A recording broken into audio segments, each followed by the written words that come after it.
Muy bien. Espero que me puedan escuchar bien.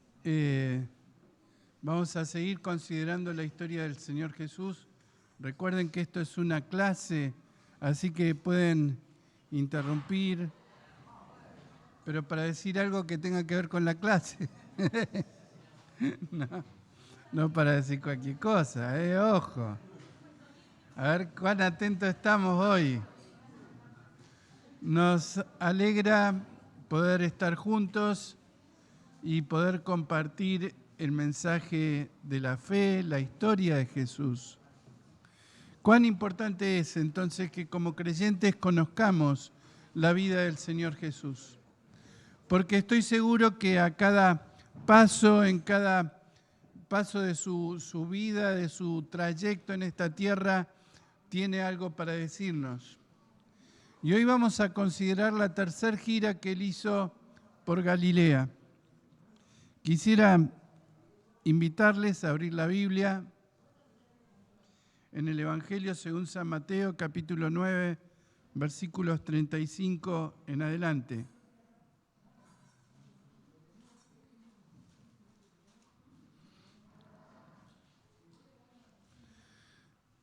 Mateo, capítulo 9, versículos 35 en adelante, dice: recorría Jesús todas las ciudades y aldeas, enseñando en las sinagogas de ellos y predicando el evangelio del reino y sanando toda enfermedad y toda dolencia en el pueblo.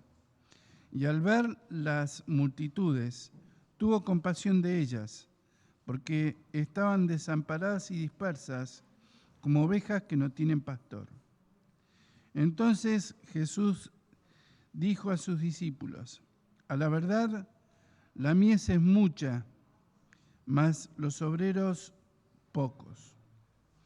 Rogad pues al Señor de la mies que envíe obreros a su mies. En este pasaje que hemos leído vamos a notar algunas acciones del Señor Jesús. Y allí lo podemos ver en... a ver si los chicos de video me apretan el botón para que funcione bien acá. Listo. Allí tienen el versículo 35 donde dice: Jesús recorría, ahora sí, todos los pueblos.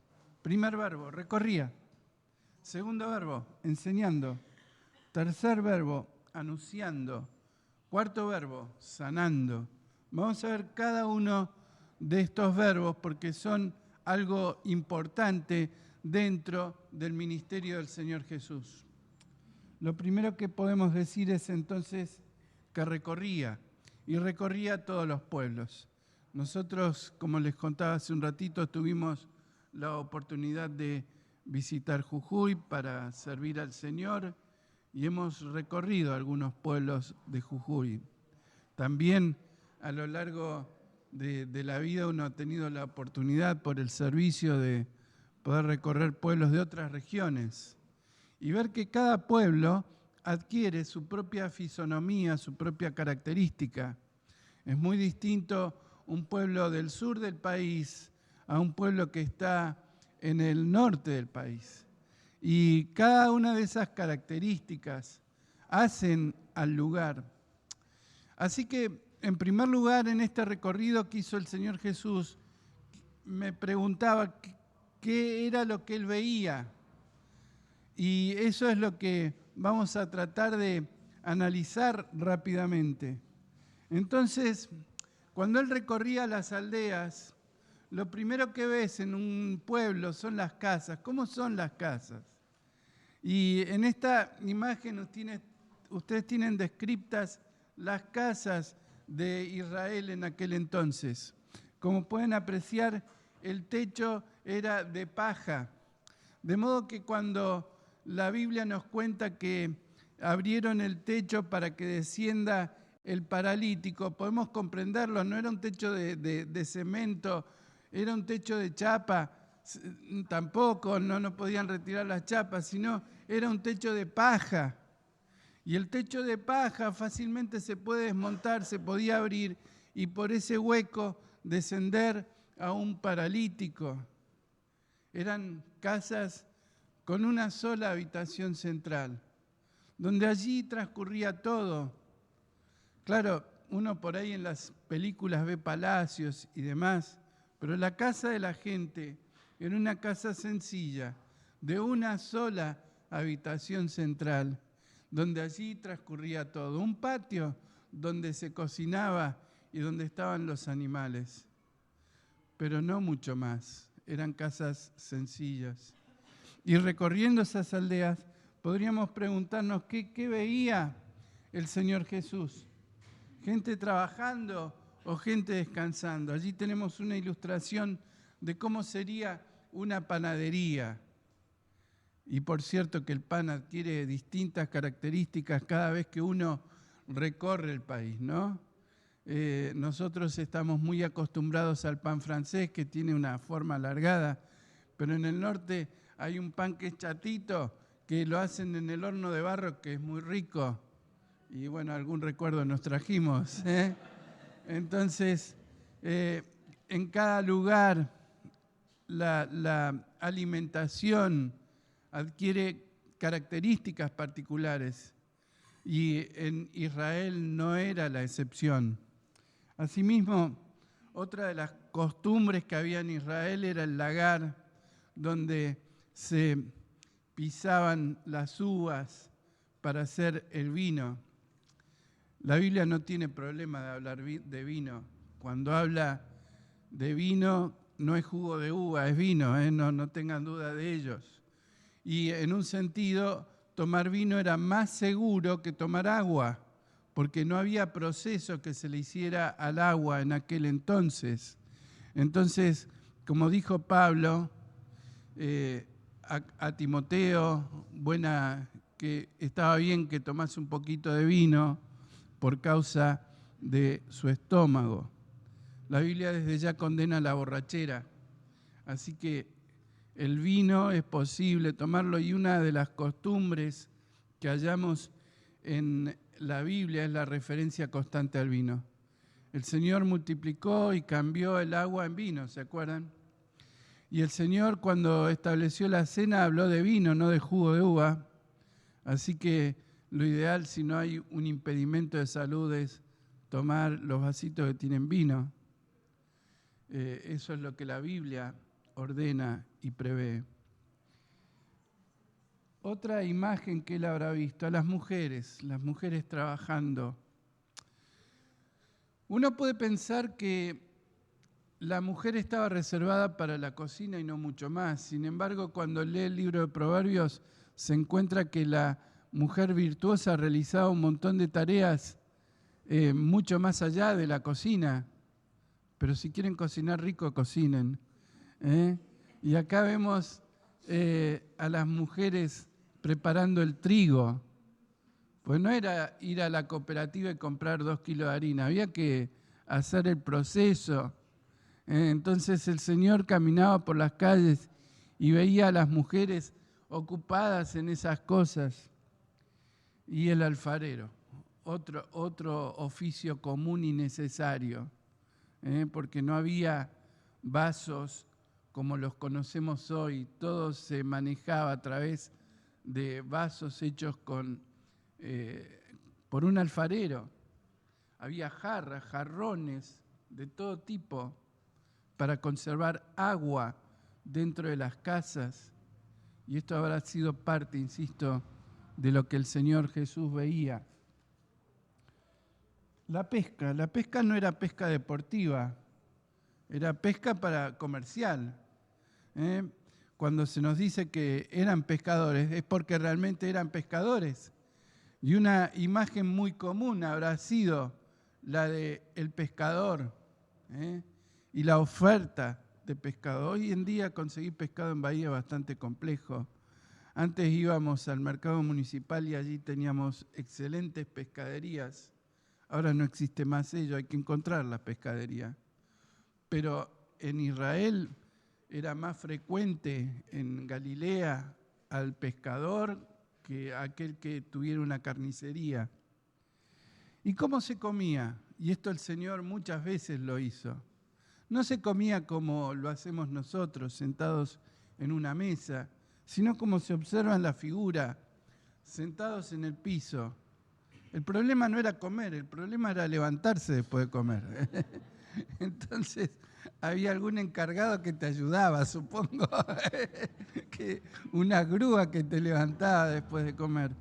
Y también la costumbre era un plato central del cual todos mojaban el pan en ese plato central. Por eso el Señor Jesús le dice a sus discípulos: el que mojare el pan conmigo, y justo se dan vuelta, y quien moja el pan con él, Judas.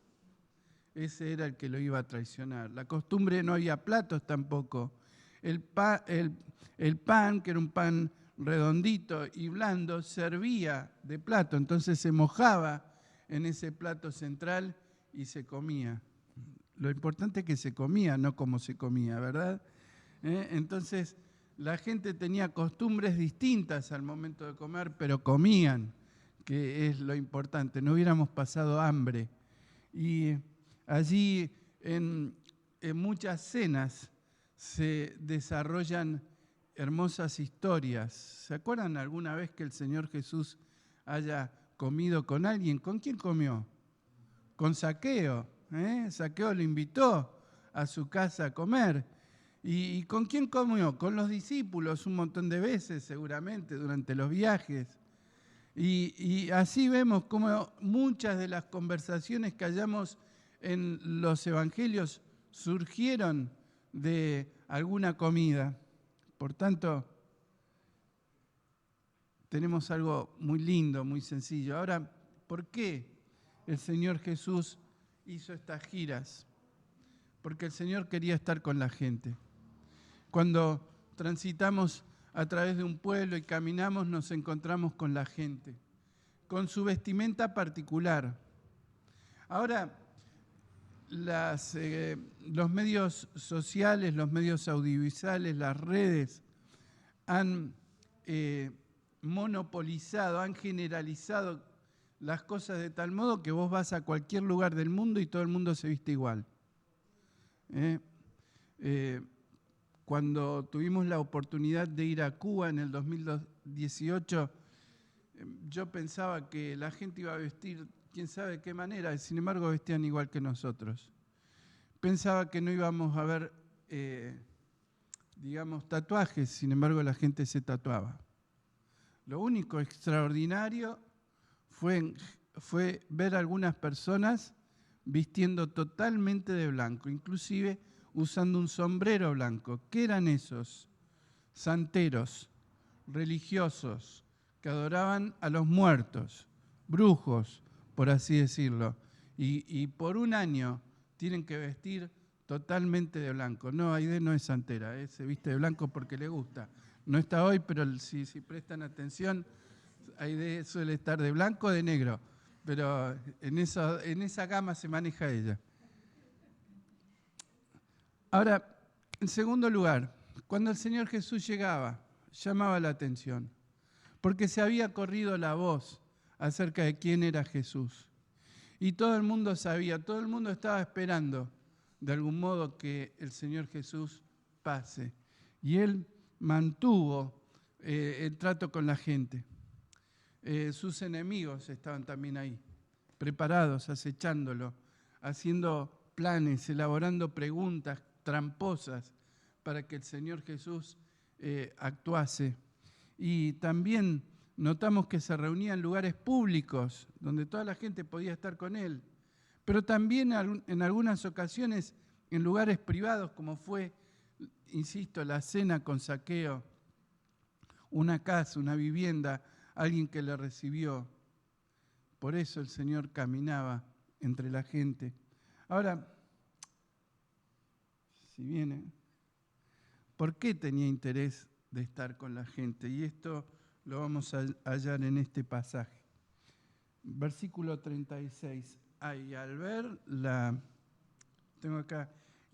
multitudes, tuvo compasión de ellas, porque estaban desamparadas y dispersas, como ovejas que no tienen pastor. Entonces, observamos que el Señor Jesús tenía una visión clara de cuál era la necesidad de quienes estaban allí. Su reacción, ¿cuál fue? Dice que tuvo compasión de ellas. Nosotros, ¿qué pensamos cuando vemos a la gente? Muchas veces, lamentablemente, somos indiferentes a las necesidades de la gente.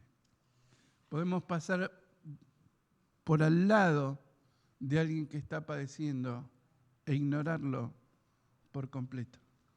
Claro, no tenemos una percepción total como la que tenía el Señor Jesús, pero si mirás un poquito más atento, podés llegar a percibir cómo está esa persona. Cuanto más si lo conocemos un poco. Si vos vieras entrar a un hermano en la fe con cara larga y lo conocés y sabés que es una persona normalmente alegre y lo ves con cara larga, ya podés intuir qué le está pasando. ¿Y qué podés hacer? ¿Dejarlo con la cara larga o tener compasión y entablar una conversación con él? Qué bueno es que aprendamos a tener compasión de la gente. En segundo lugar, él entendió muy bien cuál era la razón por la cual las personas estaban así. Va a decir que estaban agobiadas y desamparadas. Cuando nosotros caminamos en nuestras ciudades, en nuestro pueblo, enseguida podemos darnos cuenta con la gente que cómo está. Vos vas a hablar con un comerciante y ¿qué te va a decir? Se quejan, pero eso es habitual. Si vos conocés y estuviste en comercio alguna vez, el comerciante siempre se queja de que vende poco. Es lo normal, es normal que se queje, es habitual. Siempre el año pasado fue mejor. Es lo normal en el comerciante, eso es lo normal. Pero bueno, pero por ahí te encontrás con otros casos, ¿no? Donde ves el agobio, la persona turbada, agobiada, preocupada, dolida. ¿Cuántas veces nos habrá pasado encontrarnos con alguien y hallarlo así, agobiado, cansado, deprimido, por situaciones diversas, más allá de la economía, muchas que tienen que ver con cuestiones netamente personales? Y qué bueno es que podamos captar esto para decirle, che, vamos a tomar un café, vamos a charlar, vamos a compartir. ¿Y qué podemos hacer por las personas? Poco. Pero quizás ese ratito que hemos estado con ellos, ese momento quizás, si dio la situación de oración, puede generar un cambio en el corazón. Entonces, el Señor vio a las multitudes y tuvo compasión de ellas porque estaban como agobiadas, cansadas. Tengamos una mirada atenta, una mirada empática hacia las personas para poder brindar el consejo adecuado de la palabra de Dios. No cualquier cosa, sino el consejo que necesitan en ese momento. Agobiados, cansados. Pero también el Señor quería estar con las personas porque Él tenía una misión en particular. Dice, porque el Hijo del Hombre vino a buscar y salvar lo que se había perdido. Si nosotros tuviéramos que resolver cuál es, a su vez, nuestra misión, ¿qué tenemos que hacer? Al menos buscar. No podemos salvar, porque el que salva es Cristo, pero al menos tenemos que buscar. Si no lo buscamos, no lo vamos a encontrar. Quiere decir que nosotros somos portadores de un mensaje y todos deberíamos estar involucrados en esto que es llevar el mensaje a otros, ser portadores de un mensaje, enseñar que en Cristo hay salvación. ¿En qué otro lugar va a haber salvación si no es en Cristo? En ningún otro. Por eso nosotros tenemos que hacer este esfuerzo de llevar el mensaje, de portar el mensaje. No sabemos cuál va a ser la respuesta, pero si no anunciamos nunca la vamos a averiguar. Entonces, qué bueno es cuando tenemos esa inquietud de ir y predicar. Y a veces uno se hace un montón de lío en la cabeza. ¿Me va a aceptar esta persona si le digo el evangelio? Mira, si vos no evangelizás, otro te va a evangelizar a vos. Nos pasó, un día reservamos para hacer un paseo. Fuimos a una excursión a la Quebrada de las Señoritas. Un paraje en Jujuy hermoso, una caminata de bajo riesgo, re piola. Teníamos 2 guías, uno que iba adelante, otro que iba atrás del grupo. De pronto nos atrasamos porque el guía nos entró a dar charla. Y por ahí nos pregunta, ¿usted cree que esto es producto de la casualidad o es efecto de un diseñador? De un diseñador, le dije. Y el muchacho siguió hablando. Y empezó a hablar de Dios. Y yo le respondía con un versículo y él con otro. Y iba, papá, no, iba bárbaro. Bueno, finalmente él dice, no, porque yo soy testigo de Jehová. Bueno, no teníamos mucho tiempo, que si no hubiera merecido una buena charla. Le alcanzamos a decir que éramos cristianos, que creíamos que el Señor era Dios en la tierra, pero no mucho más. Si no evangelizas, te van a evangelizar a vos con otro mensaje. Entonces tenemos que predicar el Evangelio. Ahora bien, el Señor describió a las personas como ovejas que no tienen pastor. Esto que están viendo es una sección de la última película en la cual aparece el personaje de Charles Chaplin, el del bigotito. Esta película fue grabada en 1930. Y noten que él muestra primero un rebaño y lo funde con personas saliendo del subte. Cómo ambas imágenes se asemejan. Está queriendo decir a través de una imagen lo que el Señor Jesús dijo, que las ovejas y la gente andan como quien no tiene pastor. La falta de dirección, la falta de guía, cada uno agarra para donde quiere.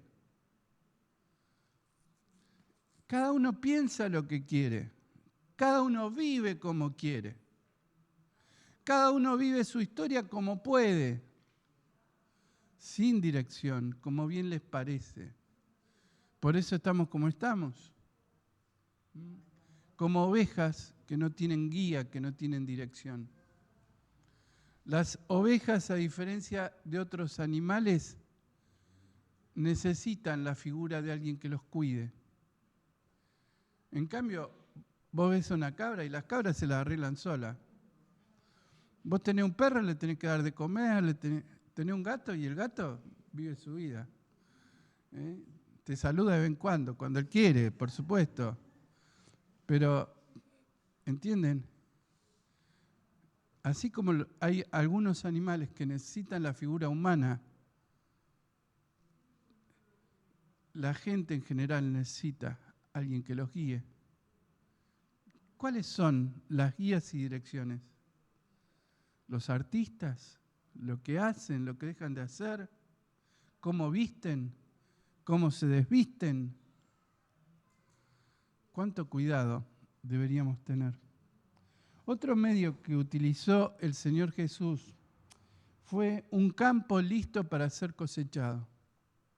O sea, el Señor, ante la dificultad de que la gente es como una oveja sin pastor, vio una oportunidad y pensó y nos dejó esta reflexión. No es que están sin pastor y listo, están preparadas, listas para escuchar el mensaje de salvación. Esa condición previa, el estar desorientado, prepara el terreno para que puedan ser cosechados y podamos predicar el Evangelio. Por eso el Señor Jesús le dice, el trabajo en el campo es mucho, pero los obreros, ¿qué son? Pocos. Y qué bueno sería que todos, como obreros del Señor, todos estemos ocupados en el campo que tenemos por delante. ¿Qué vamos a esperar? Así como si no evangelizamos nos va a evangelizar a otros, no quepa la menor duda que si la gente no escucha el mensaje del Evangelio va a escuchar cualquier otra cosa. Antes que escuchen cualquier otra cosa, nosotros deberíamos presentar el mensaje del Evangelio. Como ovejas sin pastor, las dos ilustraciones, ¿no? Y como un campo listo para ser cosechado. Ahora bien, decíamos que el Señor recorría y sus parábolas van a estar llenas de temas propios de lo que Él podía ver en una calle. Nos va a hablar de monedas, del uso de las monedas, del cuidado de las monedas. Nos va a hablar de las ovejas. ¿Por qué? Porque en Israel, ¿qué había en aquella época? Ovejas, había gente que cuidaba ovejas. Nos va a hablar de los vínculos entre padre e hijos, ¿no? La historia del hijo pródigo. Nos va a hablar de pobres y ricos. ¿Por qué? Porque en toda ciudad, en toda época, estas cosas pasaban. Eso debería indicarnos que el mensaje que predica la iglesia tiene que ser un mensaje con aplicaciones, con constantes aplicaciones. Que cualquier tema que abordemos de la Biblia tiene que tener su aplicación práctica. No es una teoría sobre Dios, es una teoría que trae como consecuencia una práctica. Y nosotros, como el Señor, deberíamos esforzarnos para que la gente pueda aplicar el mensaje que ha escuchado. Que estos que estuvieron aquí se vayan a sus casas y puedan reflexionar y puedan decir, ¿qué puedo hacer? ¿Cuál fue el desafío del día de hoy? ¿Qué voy a hacer en la semana? Espero que algo quede y me preocupe en la semana. Bueno, si el Señor predicó, voy a predicar. Si el Señor habló, voy a hablar. Si el Señor dijo que la mies es mucha, voy a trabajar. Que nos ocupemos, la aplicación práctica. Jesús recorría Israel porque le interesaba estar con la gente. Segundo, dice, enseñaba. ¿Enseñaba en dónde? Bueno, en las sinagogas. Allí tienen un croquis de lo que era una sinagoga grande de la época. Las sinagogas conservan más o menos la misma disposición hoy día que en aquel entonces. Todas las sinagogas están orientadas aún en el presente hacia Jerusalén, porque tienen en claro a quién están esperando, al Mesías, ¿no? Y si ustedes investigan en el Antiguo Testamento, van a notar que no hay referencias a las sinagogas, porque no surgieron del Antiguo Testamento. No fue un mandato de Dios, hagan sinagogas en todas las ciudades donde hubiera 10 judíos. No fue un mandato de Dios, pero fue algo muy importante. Llegó a ser, y aún lo es, el centro de toda la actividad social judía. Es donde la comunidad se reúne. Por eso, cuando aquel ciego que fue sanado y lo pretendieron expulsar de la sinagoga, iba a sufrir muchísimo ese hombre, porque implicaba quedar afuera de todo acto social de la vida de aquel entonces. la principal actividad de una sinagoga era el estudio de la palabra, y en ese caso un rabino, cada una tenía un rabino que estaba encargado de hacerlo. Ustedes saben que en aquella época la Biblia, el Antiguo Testamento, no era algo muy accesible. Por eso las sinagogas competían entre sí para ver cuál tenía más libros del Antiguo Testamento, porque había que tenerlos en tinajas. Entonces era la competencia. Cuanto más libros tenías del Antiguo Testamento, más importante era la sinagoga. Y estaban dirigidas por una junta, como un cuerpo de ancianos. Muchos dicen que el modelo de estructura de la iglesia fue extraído de la sinagoga, porque es muy similar. No había una sola persona, sino había un conjunto de personas que estaban a cargo. Y entre ellas había un principal que se encargaba de todas las cuestiones administrativas. Era el que mandaba los WhatsApp diciendo, esta semana vamos a hacer tal o cual cosa en la sinagoga. De eso se encargaba. En el libro de los Hechos se nos habla de un fulano que era principal en la sinagoga. Esta era la tarea administrativa. Se encargaba de que el templo, la sinagoga, estuviera preparada para recibir a las personas y demás. Era el que pagaba la cuenta de la luz. Entonces, los hombres y las mujeres, a diferencia de lo que ocurre hoy día, estaban separados. No estaban en el mismo recinto, pero separados. Y esto uno lo puede percibir aún en algunas iglesias, sobre todo en el norte, donde mujeres y varones, sin importar su estado civil, se sientan separados. Los hombres... ¿Esto sigue pasando en la religión islámica más que nada, no? ¿Y en las sinagogas? También. Claro. ¿El cristianismo no? No. Hay, lo que decías vos, en algunas iglesias del norte se siguen esa costumbre. Sí. Es más, hay sinagogas más progre que esta línea divisoria ya no es tan así. Pero bueno, lo cierto es que la generalidad es que tenían esta costumbre. Ahora, las sinagogas surgieron cuando fueron deportados a Babilonia. ¿Por qué? Porque en Babilonia ya no tenían más templo. Estaban los sacerdotes, pero ya no tenían trabajo, porque no había más sacrificios que pudieran realizar. Y es probable que a personas devotas, como lo fue Daniel, se le ocurrió esta idea de armar una especie de lugar donde nos pudiéramos nuclear. La sinagoga no es muy diferente a lo que sería este templo. Era un lugar de reunión, no estaba dividido como el templo de Israel, con lugar santo y lugar santísimo. No, allí tenía acceso todo el mundo y todo el mundo podía ir a escuchar el mensaje de la palabra de Dios.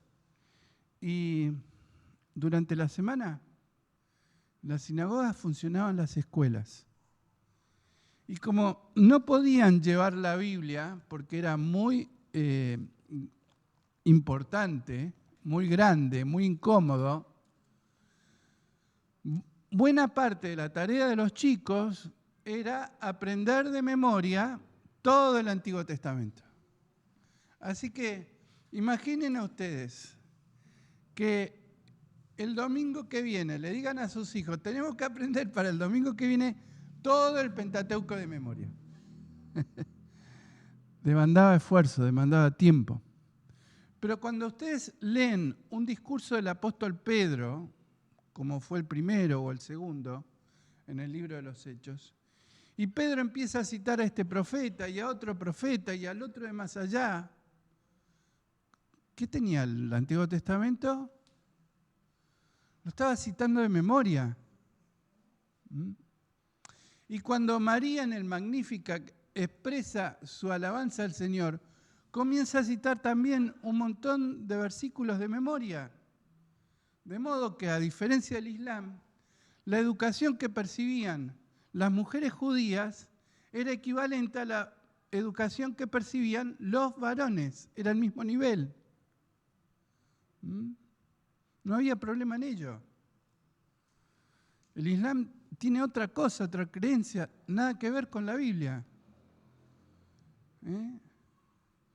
Así que notemos la importancia de la sinagoga dentro del pueblo de Israel. Los hombres fieles y mujeres fieles asistían a la sinagoga. Por eso el Señor Jesús fue a la sinagoga, porque ¿qué iba a encontrar allí? Hombres y mujeres fieles que estaban preparados, por así decirlo, para recibir la palabra del Señor. Y aprovechó cada una de esas oportunidades para comunicar el mensaje de Dios. Y bien lo hizo. ¿Y después qué pasó? Durante el ministerio de Pablo, ¿qué hizo Pablo? Exactamente lo mismo. ¿Cuál era el primer lugar que visitaba Pablo en cada ciudad? La sinagoga, porque allí había gente que estaba interesada en aprender acerca de Dios. Entonces, ¿qué estaban haciendo? Predicando, buscando la oportunidad de contactarse con gente que tuviera la predisposición a escuchar el mensaje de Dios. Y saben que esto es muy diferente. Cuando uno se dirige a un público que es hostil, que no quiere saber nada de la Biblia, es muy distinto a hablar con alguien que tiene al menos un deseo por conocer la palabra de Dios. Entonces el Señor aprovechaba eso, Pablo aprovechaba eso, y nosotros ¿qué debemos hacer? Aprovechar eso. Así que ahora nos vamos todos a la sinagoga. No, la reunión en la sinagoga fue ayer. Y no entras así nomás y mucho menos vas a predicar en una sinagoga. Pero lo cierto es que debemos aprender a aprovechar toda oportunidad para predicar el Evangelio.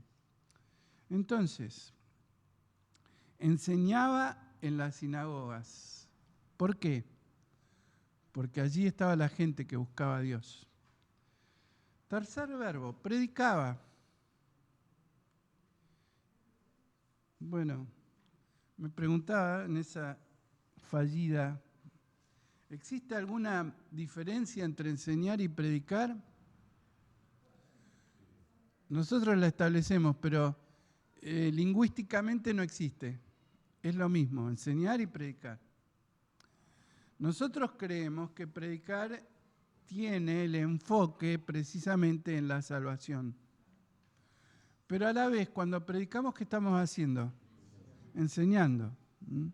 Entonces, no existe lingüísticamente una diferencia entre predicar y enseñar. Ya vienen los chicos.